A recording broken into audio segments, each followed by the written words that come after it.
नमस्कार, जय जोहार। क्या आप भी गवर्नमेंट एग्जाम्स की तैयारी करना चाहते हैं? क्या आप भी मेमोरी टेक्निक्स और ट्रिक्स के जरिए बहुत ही कम समय में स्मार्ट स्टडी करना चाहते हैं? क्या आप चाहते हैं कि सीजी व्यापम टॉपर आपको पढ़ाए? तो डाउनलोड करिए योगेंद्र साहू क्लासेस ऐप। यहाँ 10 से अधिक गवर्नमेंट एग्जाम्स क्रैक करने वाले और सीजी व्यापम टॉप करने वाले योगेंद्र सर CGPSC और सीजी व्यापम के अंतर्गत होने वाले सभी एग्जाम्स की तैयारी कराएं। तो डाउनलोड करिए Yogendra Sahu classes app to be the best, learn from the best.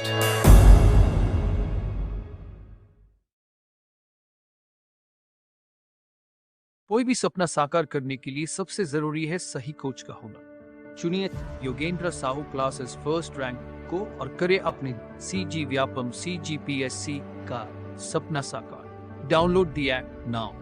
नमस्कार दोस्तों, स्वागत है आपका योगेंद्र साहू ऑनलाइन क्लासेस में। तो आज के लेक्चर में हम लोग चर्चा करेंगे भारत के महान्यायवादी तथा नियंत्रक एवं महालेखा परीक्षक कैग के बारे में।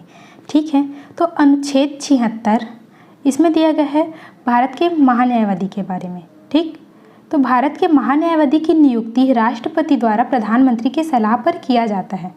ठीक है, राष्ट्रपति द्वारा किसके सलाह पर किया जाता है? तो प्रधानमंत्री की सलाह पर किया जाता है। महान्यायवादी जो होता है वो देश का सर्वोच्च और प्रथम विधिक अधिकारी होता है। ठीक है, महान्यायवादी कौन होता है? तो देश का सर्वोच्च और प्रथम विधिक प्राधिकारी होता है। ठीक, एक प्रकार से कह सकते हैं कि यह केंद्र सरकार का वकील होता है। ठीक, महान्यायवादी की अवधारणा ब्रिटेन से लिया गया है। किसके संविधान से लिया गया है? तो ब्रिटेन के संविधान से लिया गया है महान्यायवादी की अवधारणा। ठीक, इसकी योग्यता क्या क्या होती है? तो इसकी योग्यता, पहला योग्यता तो ये होगा कि वह भारत का नागरिक हो। क्या हो? भारत का नागरिक हो। ठीक, इसके साथ ही वह किसी उच्च न्यायालय में 5 वर्ष तक न्यायाधीश हो या फिर 10 वर्ष तक अधिवक्ता हो। 5 वर्ष तक न्यायाधीश हो या फिर 10 वर्ष तक क्या हो? अधिवक्ता हो। ठीक, इसके साथ ही वह राष्ट्रपति के नज़र में पारंगत विधिवक्ता हो। ये सब उसकी क्या है? योग्यता है। इसका कार्यकाल क्या है? तो इसका कार्यकाल कोई निश्चित नहीं होता। महान्यायवादी जो है वो राष्ट्रपति के प्रसाद पर्यंत तक अपने पद पर बना रहता है। परंपरागत तौर पर जो क्या होता है कि 5 वर्ष का इसका कार्यकाल होता है, लेकिन सरकार परिवर्तित होते ही महान्यायवादी नैतिक रूप से अपना त्यागपत्र दे देता है। ठीक, इसके वेतन का निर्धारण कौन करता है? तो इसके वेतन का निर्धारण स्वयं राष्ट्रपति करता है।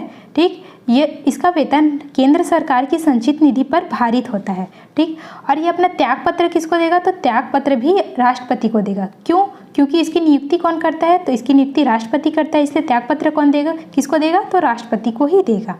ठीक है, अगर हम लोग इससे रिलेटेड राज्य सरकार के वकील के बारे में बात करें तो उसका वो होता है महाधिवक्ता। उसके बारे में अनुच्छेद 165 में वर्णित है। जैसे जैसे यहाँ राष्ट्रपति आता जाता है वहाँ राज्यपाल आता जाता है।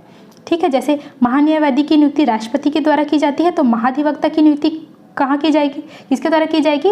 राज्यपाल के द्वारा। ठीक, यहाँ प्रधानमंत्री की सलाह लिया जाता है तो राज्य सरकार में मुख्यमंत्री का सलाह लिया जाएगा। इसकी भी योग्यता वही है कि भारत का नागरिक हो, 10 वर्ष तक न्यायिक अधिकारी हो या उच्च न्यायालय में 10 वर्ष तक का अनुभव होना चाहिए वकालत का। इसके साथ ही जैसे यहाँ देखे थे कि वह राष्ट्रपति की नज़र में पारंगत विधिवक्ता हो, तो राज्य वाले में क्या होगा? राज्यपाल के नज़र में पारंगत विधिवक्ता हो। इसका भी कोई कार्यकाल निश्चित नहीं होता, ये राज्यपाल के प्रसाद पर्यंत तक अपना पद धारण करता है। ठीक है, और इसका वेतन कौन निर्धारित करता है? तो इसका वेतन राज्यपाल निर्धारित करता है। ठीक, और ये अपना त्यागपत्र किसको देगा? तो राज्यपाल को देगा। जो महाधिवक्ता है वो राज्य का सर्वोच्च विधि प्राधिकारी होता है। जैसे अभी हम लोग देखे थे ना कि महान्यायवादी जो होता है वो देश का सर्वोच्च और प्रथम विधि प्राधिकारी होता है, उसी प्रकार जो महाधिवक्ता है वो राज्य का सर्वोच्च और प्रथम विधिक प्राधिकारी होगा। ठीक, अब देखते हैं नियंत्रक एवं महालेखा परीक्षक CAG, controller and auditor general of India. ठीक, तो इसके बारे में संविधान के भाग 5 में अनुच्छेद 148 से लेकर 151 तक इसके बारे में उल्लेख किया गया है कि उसका पद क्या होगा, उसकी योग्यताएं, उसके कार्य, उसकी शक्तियाँ, ये सब यहाँ दिया गया है। ठीक, तो ये जो कैग है इसका कहाँ से लिया गया है? किसके संविधान से? तो ये भी ब्रिटेन से लिया गया है। ठीक, कहाँ के संविधान से लिया गया है? इसे ब्रिटेन के संविधान से लिया गया है। ठीक है, ये एक संवैधानिक पद है, मतलब संवैधानिक पद मतलब जिसका उल्लेख संविधान में किया गया है। ठीक, ये क्या होता है, ये क्या करता है, यह भारतीय लोकतंत्र में सार्वजनिक द्रव्य का प्रहरी का काम करता है। ठीक, देखते हैं इसकी नियुक्ति कौन करता है। इसकी नियुक्ति किसके द्वारा की जाती है, तो इसकी नियुक्ति भी राष्ट्रपति के द्वारा की जाती है। ठीक है, राष्ट्रपति के द्वारा कैग की नियुक्ति की जाती है। शपथ कौन दिलाता है, तो शपथ भी राष्ट्रपति द्वारा ही दिलाया जाता है। ठीक, और इसका वेतन जो है वो केंद्र की संचित निधि पर भारित होता है, मतलब भारतीय संसद द्वारा निर्धारण होता है। ठीक, इसका कार्यकाल क्या होता है, तो इसका कार्यकाल 5 वर्ष या फिर 65 वर्ष, जो पहले हो जाए। जैसे कि कोई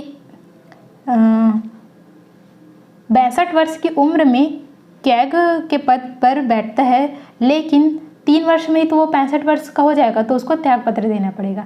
यही यदि 60 वर्ष की उम्र वह कैग के पद पर बैठेगा तो वो पूरे 5 साल तक अपना कार्यकाल पर रहेगा। ठीक, इसकी पद मुक्ति कैसे की जाती है, मतलब इसकी पद रिक्ति कैसे कैसे होती है, तो पहला तो वह अगर स्वयं त्यागपत्र दे दे तो उसका पद रिक्त हो जाएगा। ठीक, दूसरा है मृत्यु, अगर मृत्यु हो जाए तो भी पद रिक्त हो जाएगा। तीसरा है अगर उसकी कार्यकाल समाप्त हो जाए तो भी पद रिक्त हो जाएगा।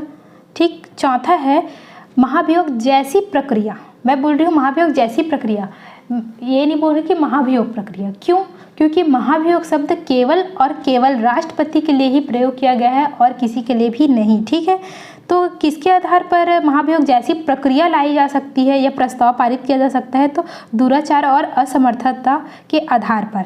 ठीक है, तो और इसका कार्य क्या होता है, कैग का कार्य क्या होता है, तो यह केंद्र सरकार और राज्य सरकार एवं विभिन्न सरकारी उपक्रमों को आवंटित धन राशि का लेखा परीक्षण करना। ठीक है, ये उसका कार्य होता है। भारत का नियंत्रक व महालेखा परीक्षक विशेषज्ञ संसद की लोक लेखा समिति को सलाह देना होता है। ठीक, भारत का जो नियंत्रक और महालेखा परीक्षक है वो संसद की लोक लेखा समिति को सलाह देता है। ठीक है, अनुच्छेद 151 में बताया गया है कि ये अपना जांच प्रतिवेदन, केंद्र सरकार का अगर जांच प्रतिवेदन है तो वो किसको देगा, तो वो राष्ट्रपति को देगा। किसको देगा, राष्ट्रपति को देगा। और राष्ट्रपति जो है वो इस जांच प्रतिवेदन को लोकसभा के पटल पर रखवाता है। कहाँ रखवाता है, लोकसभा की पटल पर। फिर इसको लोक लेखा समिति द्वारा पुनः जांच किया जाता है। इसके बाद लोक लेखा समिति अपने जांच प्रतिवेदन को पुनः लोकसभा के पटल में रखवाता है। ठीक, यदि यही अगर राज्य सरकार के परिप्रेक्ष्य में हो तो ये किसको सौंपेगा, तो राज्यपाल को सौंपेगा। राज्यपाल उसको कहाँ रखवाएगा, विधानसभा के पटल में रखवाएगा। ठीक है, जिसको लोक लेखा समिति द्वारा पुनः जाँच किया जाएगा। इसके साथ ही अगर लोक लेखा समिति अपने जाँच प्रतिवेदन को पुनः विधानसभा के पटल में रखवाता है। तो इसके प्रश्न देखते हैं। पहला प्रश्न है, भारत के महान्यायवादी को कैसे नियुक्त किया जाता है, तो कैसे नियुक्त किया जाता है, राष्ट्रपति के द्वारा नियुक्त किया जाता है। ऑप्शन बी इसका राइट आंसर हो जाएगा। भारतीय संविधान के अनुच्छेद 76(1) के तहत भारत का राष्ट्रपति भारत के सर्वोच्च विधिक अधिकारी महान्यायवादी अटॉर्नी जनरल की नियुक्ति करता है, जो कि राष्ट्रपति के प्रसाद पर्यंत कार्य करता है और भारत सरकार का वकील होता है।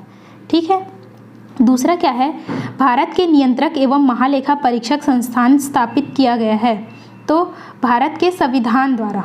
ठीक, भारतीय संविधान के अनुच्छेद 148 के तहत राष्ट्रपति कैग की नियुक्ति करता है। ठीक है, तीसरा प्रश्न है, भारत के नियंत्रक एवं महालेखा परीक्षक की नियुक्ति कौन करता है, तो भारत का राष्ट्रपति इसकी नियुक्ति करता है। चौथा प्रश्न है, भारत का नियंत्रक एवं महालेखा परीक्षक विशेषज्ञ सलाह देता है, तो किसको सलाह देगा, मैंने बताया था कि लोक लेखा समिति को सलाह देता है। बजट में दिए गए राशि की सही व्यय का लेखा जोखा भारत के नियंत्रक एवं महालेखा परीक्षक द्वारा किया जाता है, जो कि अपनी रिपोर्ट राष्ट्रपति को सौंपता है और राष्ट्रपति इसे संसद में रखती है, जिसकी पुनः जांच पड़ताल लोक लेखा समिति द्वारा किया जाता है। ठीक है, पांचवा प्रश्न है, कंट्रोलर और ऑडिटर जनरल की नियुक्ति कौन करता है, तो प्रेसिडेंट ऑफ इंडिया राष्ट्रपति द्वारा इसकी नियुक्ति की जाती है। ठीक, ऑप्शन बी इसका राइट आंसर हो जाएगा। छठवां प्रश्न है, भारत के प्रथम विधिक अधिकारी के रूप में कौन जाना जाता है, तो भारत का महान्यायवादी जो है वही भारत का प्रथम या सर्वोच्च विधिक प्राधिकारी के रूप में जाना जाता है। सातवां है, भारत का सॉलिसिटर होता है, तो ये एक न्यायिक सलाहकार होता है। ठीक है, सॉलिसिटर जनरल केंद्र सरकार का दूसरा विधिक अधिकारी होता है। पहला कौन है, तो पहला अटॉर्नी जनरल है। और सॉलिसिटर जनरल का कार्य क्या होता है, तो ये अटॉर्नी जनरल के प्रत्येक कार्य में उसकी सहायता करता है। आठवां प्रश्न है, निम्नलिखित में से कौन संसद के दोनों सदनों में से किसी भी सदन की कार्यवाही में भाग ले सकता है, तो वो कौन है, अटॉर्नी जनरल, महान्यायवादी। ये जो है संसद के दोनों सदन मतलब राज्यसभा और लोकसभा दोनों की सदनों की कार्यवाही में भाग ले सकता है, किंतु ये मतदान नहीं कर सकता क्योंकि वो वहाँ का सदस्य नहीं है। ठीक है, 9वां प्रश्न क्या है, कानूनी विषयों पर राज्य सरकार को कौन परामर्श देता है? तो एडवोकेट जनरल, महाधिवक्ता। यहाँ राज्य सरकार की बात की गई है। तो मैंने बताया था कि अनुच्छेद 165 के तहत जैसे कि केंद्र सरकार में महान्यायाधीश की नियुक्ति की जाती है, उसी प्रकार राज्य सरकार में महाधिवक्ता की नियुक्ति की जाती है। ठीक है, उसी को एडवोकेट जनरल बोलते हैं। ठीक है, ये राज्य का सबसे बड़ा विधिक अधिकारी होता है। 10वां प्रश्न है, एक गैर सदस्य के रूप में संसद के किसी एक सदन की कार्यवाही में भाग ले सकता है, तो वो कौन भाग ले सकता है? महान्यायवादी। ऑप्शन सी इसका राइट आंसर हो जाएगा। किसके तहत? अनुच्छेद 88 के तहत। वह किसी भी सदन का सदस्य ना होते हुए भी सदन की बैठक में भाग ले सकता है और भाषण भी दे सकता है, लेकिन मतदान नहीं कर सकता। मतदान केवल वही करते हैं जो उस सदन के सदस्य होते हैं। ठीक है, याद रखना। 11वां प्रश्न है, भारत में वित्तीय व्यवस्था को केंद्र और राज्य स्तर पर कौन नियंत्रित करता है? तो भारत का महालेखक परीक्षक नियंत्रित करता है। ऑप्शन बी इसका राइट आंसर हो जाएगा। 12वां प्रश्न है, भारतीय संविधान का अनुच्छेद 148 भारत के खालिस्तान से संबंधित है। सी भारत के नियंत्रक और महालेखा परीक्षक से संबंधित है। अनुच्छेद 148 भाग 5। ठीक है। 13वां प्रश्न है, गिरीश चंद्र मुर्मू बने हैं भारत के 14वें नियंत्रक एवं महालेखा परीक्षक, 14 नंबर के कैग। ठीक, इनका पदभार 8 अगस्त 2020 को ग्रहण किया गया, जो भारत के 14वें क्रम के नियंत्रक एवं महालेखा परीक्षक थे। आगे है प्रश्न, भारत के महान्यायवादी के संदर्भ में निम्नलिखित कथनों पर विचार कीजिए। राष्ट्रपति किसी ऐसे व्यक्ति को नियुक्त करेगा जो कि उच्चतम न्यायालय के न्यायाधीश के रूप में नियुक्ति के लिए अर्हताएं यानी शर्तें रखता हो, योग्यताएं रखता हो। दूसरा है, महान्यायवादी इतना पारिश्रमिक प्राप्त करेगा जो संसद अवधारित करे। तो इसमें केवल एक सही है। राष्ट्रपति ऐसे व्यक्ति की नियुक्ति करेगा जो उच्चतम न्यायालय के न्यायाधीश के लिए योग्यताएं रखता है। ठीक है। और महान्यायवादी का वेतन कौन निर्धारित करता है? तो वो राष्ट्रपति निर्धारित करता है, ना कि संसद। ठीक है। 15वां प्रश्न है, इसीलिए दूसरा गलत हो जाएगा। ठीक, केवल एक सही होगा, ऑप्शन ए। आगे देखते हैं। कथन दिया है, नियंत्रक एवं महालेखा परीक्षक का कर्तव्य न केवल व्यय की वैधता सुनिश्चित करना है अपितु औचित्य भी है।